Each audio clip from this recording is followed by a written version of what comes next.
নবম শ্রেণী প্রিয় শিক্ষার্থী সালদার স্যার ইউটিউব চ্যানেল থেকে তোমাদের সবাইকে স্বাগতম। আজকে তোমাদের জন্য আরেকটি নতুন ভিডিও নিয়ে এসেছি, ইংরেজি মডেল প্রশ্ন। আমি ইতিমধ্যে তোমাদের একটি প্রশ্নর সেট দিয়ে দিয়েছি। আজকের সেট নম্বর 2, নবম শ্রেণী ক্লাস 9 প্রথম পর্যায়ক্রমিক মূল্যায়ন 2026, সেট নম্বর 2। 80 মার্কের একটি স্কুলের প্রশ্ন বিশ্লেষণ সহ, আমি 80 না 40 মার্কের একটি স্কুলের প্রশ্ন বিশ্লেষণ সহ সম্পূর্ণ সমাধান দেখাবো এই ভিডিওতে। আর তোমাদের ভিডিও শুরুতেই বলবো, তোমরা প্রশ্নটি দেখে বুঝতে পারবে তোমাদের প্রথম যে চ্যাপ্টার আছে, হ্যাঁ, সেই চ্যাপ্টারের এই কিন্তু এখানে তোমার ওই ভোলা দিয়ে যে প্যাসেজটি, সেই প্যাসেজটি দেওয়া হয়েছে। তাহলে তোমরা যখন মেইন পাঠ্য বই পড়বে তখন দেখা গেছে তোমার বইটা যখন পড়বে কোনভাবে কীভাবে পড়লে তোমার প্রশ্ন থেকে কিন্তু একটা আইডিয়া নিতে পারবে, ঠিক আছে। আর তোমাদের যদি প্রস্তুতি বিশেষ করে সকল বই পড়া হয়ে যায়, তারপরে কিন্তু তোমাদের এই প্রশ্নটাই তোমাদের কনফিডেন্স লেভেলকে গ্রো করবে। এই কারণে বলবো তোমরা বেশি বেশি করে প্রশ্নগুলি দেখবে এবং কিভাবে উত্তর করতে হয় সে ব্যাপারে আগে থেকেই প্র্যাকটিস করবে। যাই হোক, ভিডিও শুরুতে বলবো তোমাদের এখনও যারা আমার এই চ্যানেলটিকে সাবস্ক্রাইব করনি তারা এখনই চ্যানেলটিকে সাবস্ক্রাইব করে বেল আইকনটি প্রেস করে দাও এরকম আরও অনেক ভিডিও পাওয়ার জন্য। আমি সরাসরি চলে যাচ্ছি প্রশ্ন।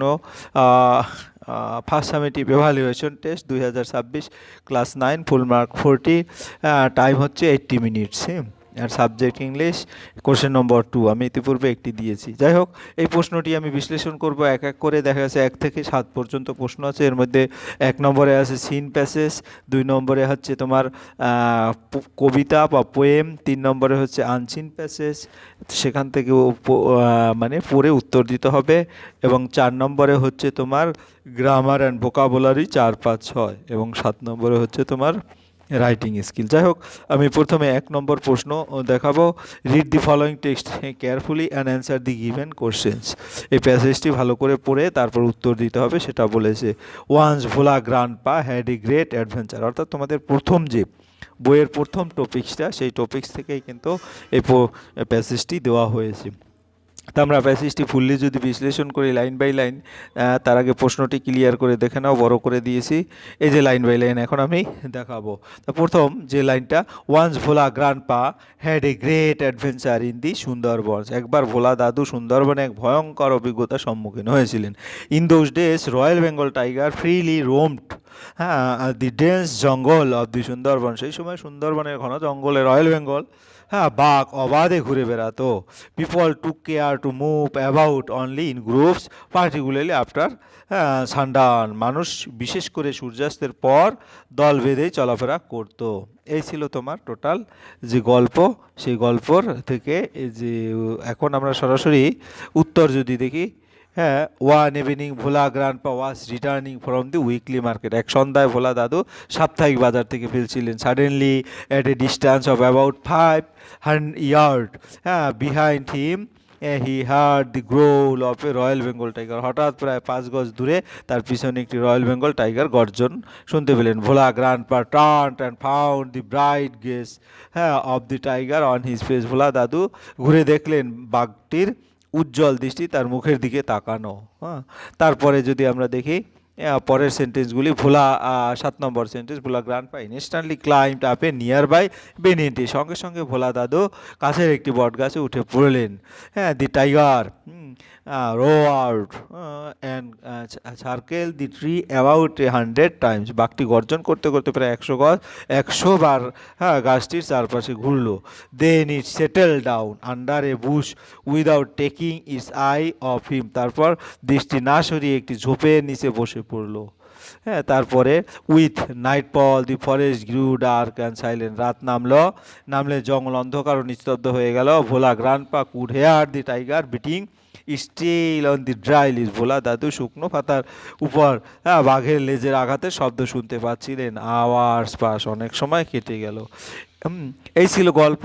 এখন এখান থেকে যদি আমরা উত্তরটা দেখি, প্রথম প্রশ্ন, Bhola grandpa was returning from the weekly market, আমাদের উত্তর হবে উইকলি মার্কেট। তাহলে আমরা এখানে yearly market, monthly market, daily, weekly market, D নম্বরের উত্তর। তারপর with nightfall the forest gradually Bhola দাদু সাপ্তাহিক বাজার থেকে ফিরছেন। With nightfall the forest gradually become dark and silent, রাত নামলে জঙ্গলে অন্ধকার ও নিস্তব্ধ হয়ে গেল। তাহলে আমরা পরের যে উত্তরটা সেটা দেব, হ্যাঁ, তোমার ডার্ক অ্যান্ড সাইলেন্ট, অর্থাৎ সি নম্বরের উত্তরটা দেবো। এরপর আমরা বি নম্বরের প্রশ্ন, write T for true and F for false statement in the box given in the right hand side. হ্যাঁ, তাহলে আমরা ট্রু ফলসের উত্তর দিতে গেলে আমরা কি করব, প্রথমেই দেখব ভোলা গ্রান্ডপা ক্লাইম্বড আপ এ বোকাল ট্রি, এটা ফলস। ভোলা দাদু বোকাল গাছে ওঠেননি, তিনি বট গাছে উঠেছিলেন, ওকে, এই কারণে এটা false. After sunset people moved in groups only on the jungle of the Sundarban, এটা ট্রু। সূর্যাস্তের পর মানুষ দল বেঁধেই চলাফেরা করতো। হ্যাঁ, এরপরে আমরা চলে যাব পরের যে তো প্রশ্ন, সেটা অর্থাৎ সি নম্বর, given the below are the meaning of three words which we will find in the seen passage in question number 1, find out the word and write them.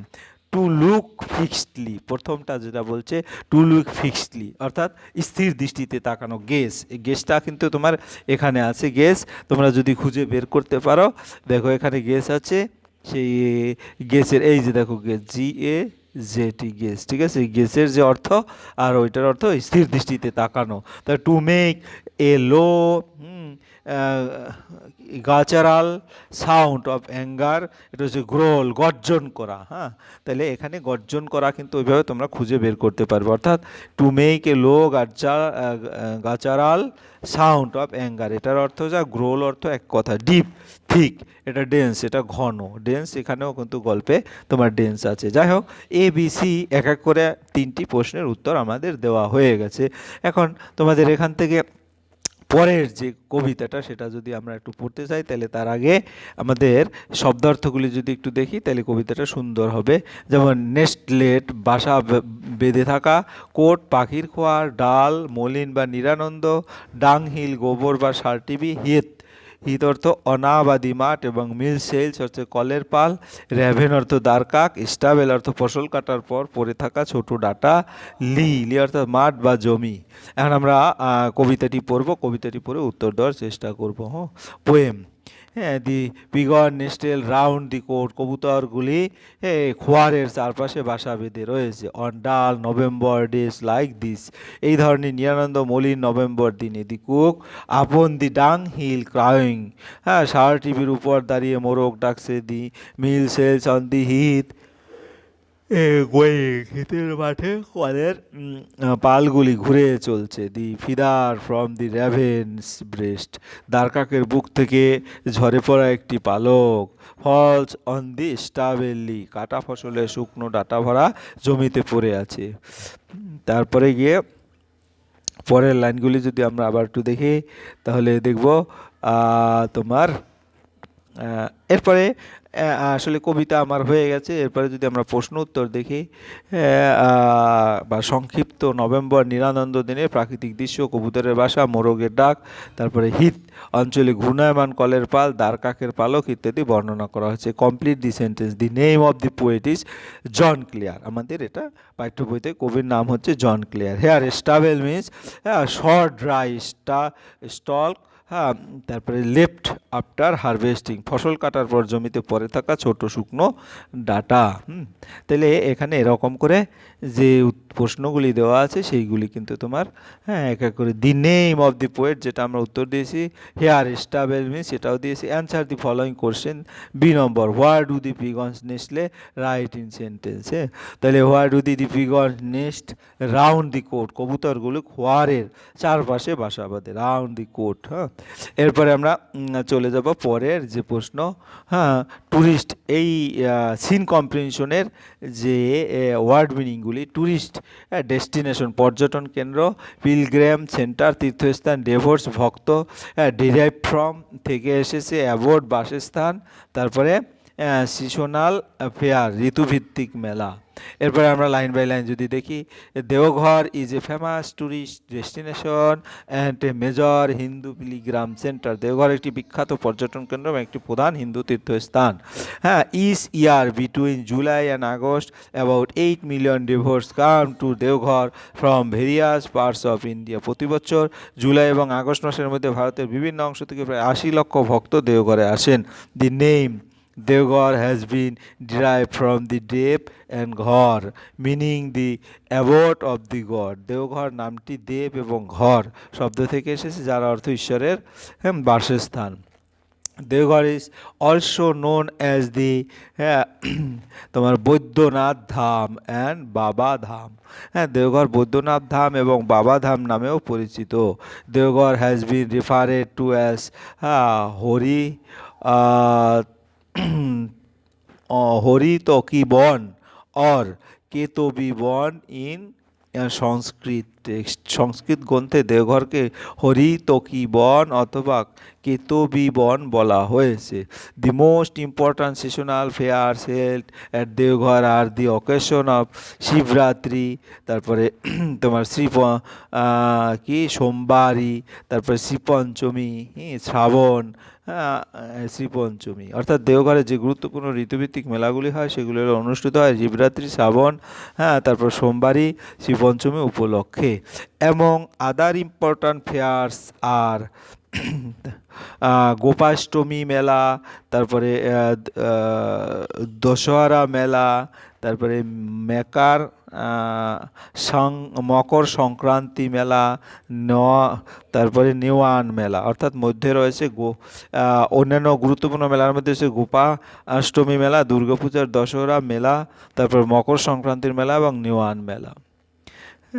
এই তো আমার মোটামুটি এবারে অ্যান্সার দিতে হবে। Choose the correct alternative. The name of the famous Hindu pilgrim mention here is Deoghar. এখানে উল্লেখিত বিখ্যাত হিন্দু তীর্থস্থানের নাম হচ্ছে Deoghar. Between July and August each year about dash devotees visit the place 8 million. প্রতি বছর জুলাই এবং আগস্ট মাসে 80 লক্ষ ভক্ত এই স্থানে আসে। Deoghar is also known as বাবা ধাম। হ্যাঁ, দেওঘর বাবাধাম নামে পরিচিত। Deoghar is a famous both tourist spot and পিলগ্রাম centre. Deoghar একটি বিখ্যাত পর্যটন কেন্দ্র এবং তীর্থস্থান উভয়। হ্যাঁ, choose the correct alternative. Deoghar, এই যেটা আমি এতক্ষণে বললাম, 8 মিলিয়ন, বাবাধাম এবং বোথ। তারপরে আমরা পরের যে প্রশ্ন সেটা দেখব, বি নম্বর। Complete the sentence taking information from the passage. The name Deoghar has been derive from the name Deoghar has been derive from Deb and Ghar. Deoghar নামটি দেব এবং ঘর শব্দ থেকে এসেছে। Deoghar has been referred to in Sanskrit text. Deoghar has been referred to in Sanskrit text হচ্ছে Haritaki Ban or কেতকী বন। সংস্কৃত গ্রন্থে হরিতকি বন এবং অথবা কেতকী বন বলা হয়েছে। The occasion on which the significant seasonal fair are held at Deoghar are হলো শিবরাত্রি, তারপরে শ্রাবণা, তারপরে সোমবারী অ্যান্ড শ্রীপঞ্চমী। দেওঘর গুরুত্বপূর্ণ ঋতুভিত্তিক মেলাগুলি শিবরাত্রি, শ্রাবণ, সোমবারী এবং শ্রীপঞ্চমী উপলক্ষে অনুষ্ঠিত। আদার ইম্পর্ট্যান্ট ফেয়ার্স আর ডিসক্রাইব ফেয়ার আর গোপাষ্টমী মেলা, তারপর দশহরা মেলা, তারপর মকর সংক্রান্তি মেলা, নেওয়ান মেলা অ্যান্ড দুর্গা পূজা। তারপরে কি হলো, আমরা এটা যে এই করে উত্তর দিয়েছি সেটা একসাথে দেখাচ্ছি। এবার 3 নম্বর। Where from the devotees come to Deoghar and when. Devotees come from various parts of India between July and August. ভক্তরা ভারতের বিভিন্ন স্থান থেকে জুলাই আগস্ট মাসে দেওঘরে আসেন। এবার grammar and vocabulary, article and preposition. Towards the end of life spent a few years. এখানে কিন্তু এখানে এটা ছিল না, সেই এটা হবে কুইটনেস at Stratford upon, Avon and died on. এখানে অন হবে the anniversary of his birth April 23, 1606। জীবনের শেষ দিকে তিনি স্ট্রাফোর্ড আপন এভেনে কিছু বছরে নিঃশব্দে কাটান এবং 23 এপ্রিল 1616 সালে নিজের জন্মদিন মারা যান। তারপর question number 5। Do as directed English with Bengali. আমাদের আসলে এটা গ্রামার যেটা আছে, কলকাতা ইজ কি বলেছে, Kolkata is preparing from IPL 2016 final change the voice. IPL 2016 final is being prepare for by Kolkata. অর্থাৎ আইপিএল 2016 সালে ফাইনালের জন্য কলকাতা প্রস্তুতি নিচ্ছে। এটি passive voice. My mother said to me may your dream come true. এটাকে change the mood of narration. Mother wished me that my dream might come true. আমার মা আমাকে আশীর্বাদ করেছেন যে আমার স্বপ্ন যেন পূরণ হয়। Puja often comes to my place, underline the adverb and classify it. Puja often comes, এখানে অফেনটা হচ্ছে অ্যাডভার্ব এবং অ্যাডভার্ব অফ ফ্রিকোয়েন্সি, ঘনত্ববাচক ক্রিয়া বিশেষণ। The CO agreed to the engineer plan, এটা change the voice. The engineers plan was agreed to by the CO. তারপরে the average zoo day, হ্যাঁ, বিগান না বিগিনস না had began just before dawn, ঠিক the correct alternative. The average zoo day began just before, সাধারণত চিড়িয়াখানার দিন ভোর হওয়ার ঠিক আগে শুরু হয়। তো এইগুলি একসাথে এক নজরে। এরপরে question 6, find out the similar in meaning from the unseen passage, English with Bangla. আমি বাংলার সাথে দিই সিমিলার, যেমন ওর শিপার্স, অ্যান্সার হচ্ছে ডেভোট। ওর শিপার অর্থ হলো ডেভট, ডেভোটিও যা ভক্তরা, এটাও। A sacred and holy place, pilgrim centre. A sacred and holy place অর্থ হলো পিলিগ্রাম সেন্টার, অর্থাৎ তীর্থস্থান, দুটোই একই অর্থ হিসেবে ব্যবহার হচ্ছে। কোশ্চেন নম্বর 6, তোমরা ভালো করে 6টা দেখে নেবে। এরপর writing skill, write a paragraph on the process of washing dirty clothes using the given flow chart, অর্থাৎ কিছু হিন্স দেওয়া আছে সেখান থেকে। যে first, water is taken in a bucket and detergent powder is mixed with it, প্রথমে একটি বালতিতে জল নেওয়া হয় এবং তাতে ডিটারজেন্ট গুঁড়ো মেশানো হয়। Then the dirty clothes are dipped in the water for 30 minutes, তারপরে ময়লা কাপড় 30 মিনিটের জন্য জলে ভিজিয়ে রাখা হয়। After that the clothes are scrubbed properly to remove dirt, এরপর ময়লা দূর করার জন্য কাপড় ভালোভাবে কেচে নেওয়া হয়। Next, they are washed in fresh water and rinsed well, এরপর পরিষ্কার জলে ধুয়ে ভালোভাবে কুলি করা হয়। তারপর then the clothes are dried in the sun, এরপর কাপড়গুলো রোদে শুকানো হয়।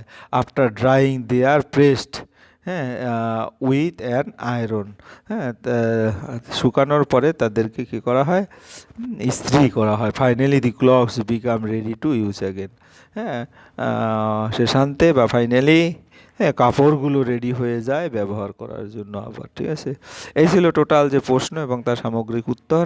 আশা করি ভিডিওটি মনোযোগ সহকারে দেখলে তোমরা সামগ্রিক প্রশ্নই বুঝতে পারবে। আর ভিডিওটি দেখার জন্য অসংখ্য ধন্যবাদ। ভিডিওটি ভালো লাগলে লাইক কমেন্ট শেয়ার করতে ভুলবে না। আজ এই পর্যন্তই, ধন্যবাদ সবাইকে।